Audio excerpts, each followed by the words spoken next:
Horror files India में आपका स्वागत है।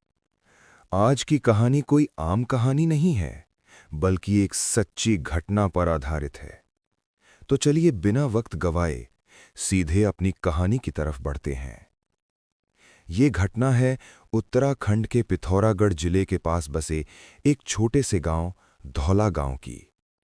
ये गांव पहाड़ों के बीच बसा हुआ था। दिन में यहां सब कुछ बहुत सुंदर लगता था। हरे जंगल, ठंडी हवा और दूर दूर तक फैले पहाड़। लेकिन इस गांव के लोग एक बात हमेशा कहते थे। गांव के आखिरी छोर पर एक पुराना घर था और लोग उसे कहते थे परछाइयों वाला घर। कहा जाता था कि उस घर में जो भी परिवार रहने आया वो ज्यादा दिन नहीं टिक पाया। कुछ लोग रातों रात भाग गए और कुछ अचानक गायब हो गए। लेकिन सालों बाद एक नया परिवार उस घर में रहने आ गया। उस परिवार का नाम था नवाब अली का परिवार। नवाब अली उम्र 35 साल, उसकी पत्नी रुकैया उम्र 30 साल और उनकी बेटी आयशा उम्र 8 साल। नवाब अली शहर में बढ़ाई का काम करता था, लेकिन शहर में घर लेना बहुत महंगा था, इसलिए उसने गांव में सस्ता घर खरीद लिया। गांव वालों ने उसे चेतावनी दी। एक बूढ़ा आदमी बोला, बेटा, उस घर में मत रहना। नवाब अली हंस पड़ा, चाचा, आज के समय में भूत प्रेत नहीं होते। उसने घर खरीद लिया। पहले कुछ दिन सब ठीक रहा, लेकिन 5वें दिन की रात कुछ अजीब हुआ। समय था रात लगभग 11 बजे। पूरा गांव सो चुका था। अचानक आयशा की आंख खुल गई। उसे लगा जैसे कोई उसके कमरे के बाहर खड़ा है। धीरे धीरे दरवाजे पर खटखटाने की आवाज आई। ठक ठक ठक। आयशा डर गई। अम्मी? लेकिन कोई जवाब नहीं आया। फिर आवाज आई, एक बहुत धीमी आवाज, आयशा। आयशा कांप गई। कौन है? दरवाजा धीरे धीरे खुलने लगा और दरवाजे के बाहर एक लंबी काली परछाई खड़ी थी। उसका चेहरा दिखाई नहीं दे रहा था, लेकिन उसकी आंखें हल्की लाल चमक रही थीं। आयशा डर के मारे रोने लगी। उसी समय रुकैया की नींद खुल गई। वो तुरंत आयशा के कमरे में गई, लेकिन कमरे में कोई नहीं था। सिर्फ आयशा बिस्तर पर बैठी रो रही थी। अम्मी, वो आदमी फिर आया था। रुकैया घबरा गई। कौन आदमी? आयशा बोली, जो दीवार से निकल कर आता है। रुकैया का दिल तेज धड़कने लगा, लेकिन उसने आयशा को चुप कराया। बेटा, तुमने सपना देखा होगा। लेकिन उसी समय घर की दीवार से एक अजीब आवाज आई, जैसे कोई दीवार के अंदर चल रहा हो। नवाब अली भी जाग गया। वो टॉर्च लेकर दीवार के पास गया और जैसे ही उसने टॉर्च की रोशनी दीवार पर डाली, उसका खून जम गया, क्योंकि दीवार पर एक परछाई चल रही थी। लेकिन कमरे में कोई इंसान नहीं था। परछाई अचानक रुक गई और फिर धीरे धीरे दीवार से बाहर निकलने लगी। नवाब अली की सांस रुक गई। दीवार से एक काला साया बाहर आया और बहुत धीमी आवाज में बोला, ये घर मेरा है। नवाब अली पीछे हट गया, लेकिन असली डर अभी शुरू हुआ था, क्योंकि उसी समय घर के बाकी कमरों की दीवारों से भी परछाइयां निकलने लगीं और पूरा घर अचानक अंधेरे में डूब गया। घर के अंदर अचानक फैले अंधेरे में नवाब अली और रुकैया बिल्कुल जड़ हो गए। आयशा डर के मारे रुकैया से लिपट गई। नवाब अली ने कांपते हाथों से टॉर्च दोबारा जलाने की कोशिश की, लेकिन टॉर्च जल ही नहीं रही थी। उसी समय घर के अंदर से एक अजीब आवाज गूंजने लगी, जैसे कोई बहुत धीरे धीरे इस फर्श पर चल रहा हो। चर चर चर।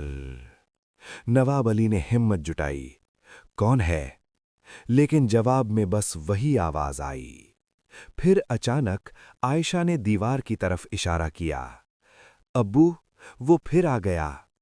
नवाब अली ने जैसे ही दीवार की तरफ देखा, उसकी सांस रुक गई।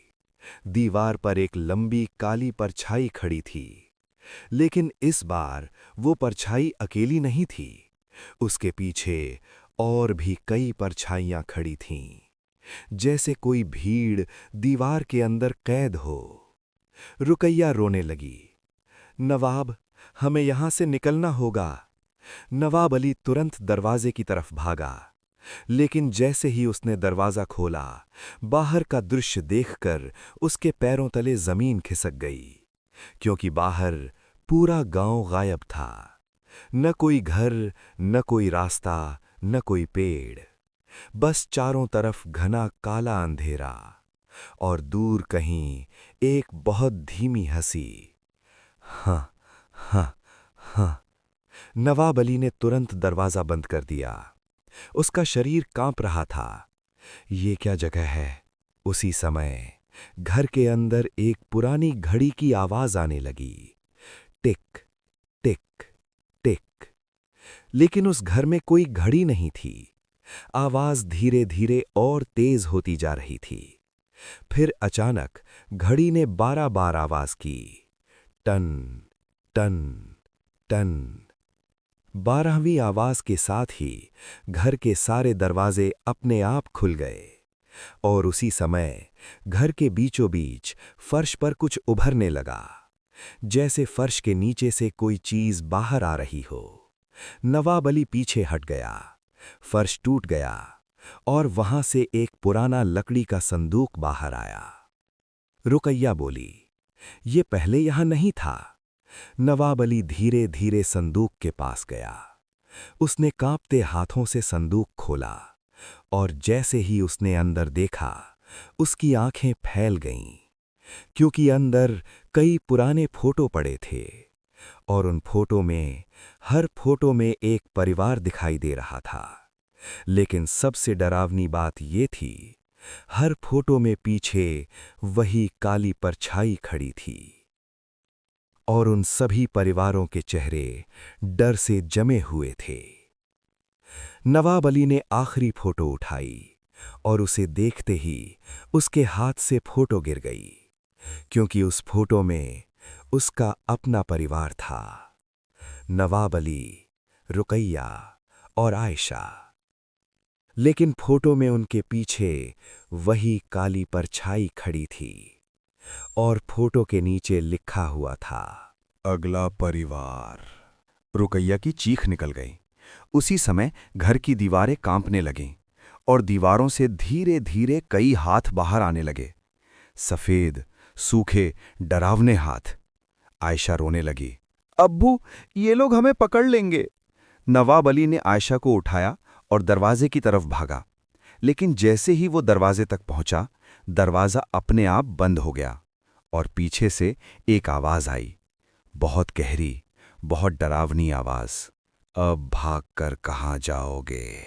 नवाब अली धीरे धीरे पीछे मुड़ा, और जो उसने देखा उससे उसकी चीख निकल गई, क्योंकि दीवार से वही काली परछाई पूरी तरह बाहर आ चुकी थी। अब उसका चेहरा दिखाई दे रहा था, लेकिन वो इंसान नहीं था। उसका चेहरा किसी जले हुए इंसान जैसा था, और उसकी आंखें लाल आग की तरह चमक रही थीं। वो धीरे धीरे बोला, ये घर परछाइयों का घर है, और जो भी यहां आता है वो कभी वापस नहीं जाता। नवाब अली पीछे हटने लगा, लेकिन असली डर अभी बाकी था, क्योंकि उसी समय घर की छत से किसी के कदमों की आवाज आई, और कोई धीरे धीरे सीढ़ियों से नीचे उतर रहा था। ठक, ठक, ठक। नवाब अली ने ऊपर देखा, और जो उसने देखा उसे देखकर उसकी रूह कांप गई, क्योंकि सीढ़ियों से उतरने वाला कोई और नहीं, आयशा का दूसरा रूप था। सीढ़ियों पर खड़ी उस लड़की को देखकर नवाब अली के पैरों तले जमीन खिसक गई, क्योंकि वो लड़की बिल्कुल आयशा जैसी दिख रही थी। लेकिन असली आयशा तो अभी नवाब अली की बाहों में थी। रुकैया कांपती आवाज में बोली, नवाब, ये कौन है? सीढ़ियों पर खड़ी वो लड़की धीरे धीरे नीचे उतरने लगी। उसके कदमों की आवाज पूरे घर में गूंज रही थी। ठक, ठक, ठक। उसकी आंखें बिल्कुल काली थीं, जैसे उनमें कोई रोशनी ही ना हो। वो नीचे आकर नवाब अली के सामने रुक गई और फिर वो मुस्कुराई। लेकिन वो मुस्कान इंसान की नहीं थी। वो बोली, आखिर तुम लोग भी आ ही गए। नवाब अली कांप गया। तुम कौन हो? वो लड़की हंसने लगी। फिर उसने धीरे से कहा, मैं इस घर की पहली बेटी हूं। रुकैया का दिल जोर से धड़कने लगा। पहली बेटी? लड़की बोली, हाँ, इस घर में जो भी परिवार आया उनकी बेटियां यहीं रह गईं। नवाब अली समझ गया, ये घर किसी श्राप से बंधा हुआ था और हर परिवार से ये घर किसी को अपने पास रख लेता था। उसी समय घर की दीवारों से फिर वही हाथ निकलने लगे। धीरे धीरे कई चेहरे भी दिखाई देने लगे, डरे हुए चेहरे, रोते हुए चेहरे, जैसे सालों से वहां कैद हों। वो लड़की बोली, ये सब मेरे साथ हैं। और अब उसने आयशा की तरफ देखा। अब आयशा भी हमारे साथ रहेगी। रुकैया जोर से चिल्लाई, नहीं। नवाब अली ने आयशा को और कसकर पकड़ लिया। हम अपनी बेटी को नहीं देंगे। लड़की अचानक गुस्से में आ गई।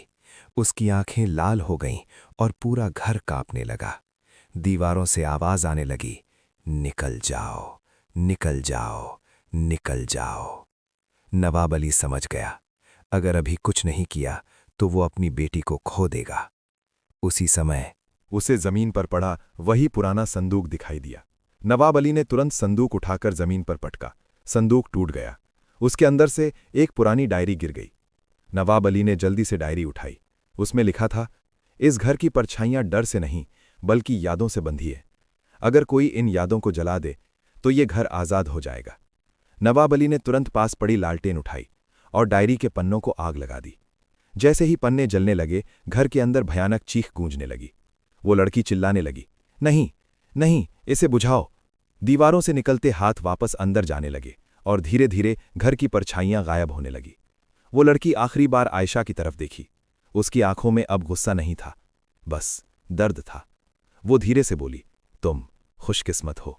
और अगले ही पल वो धुएं की तरह गायब हो गई। अचानक घर में सन्नाटा छा गया। दीवारें शांत हो गईं और दरवाज़ा अपने आप खुल गया। बाहर अब वही गांव दिखाई दे रहा था। नवाब अली ने बिना एक पल गवाए रुकैया और आयशा का हाथ पकड़ा और घर से बाहर भाग गया। उस रात के बाद नवाब अली का परिवार उस गांव से हमेशा के लिए चला गया। लेकिन गांव के लोग आज भी कहते हैं, वो घर अभी भी खड़ा है, खाली, सुनसान, और कभी कभी रात को उसकी खिड़कियों में हल्की रोशनी दिखाई देती है, जैसे कोई अंदर अभी भी इंतजार कर रहा हो। आज की कहानी यहीं खत्म होती है।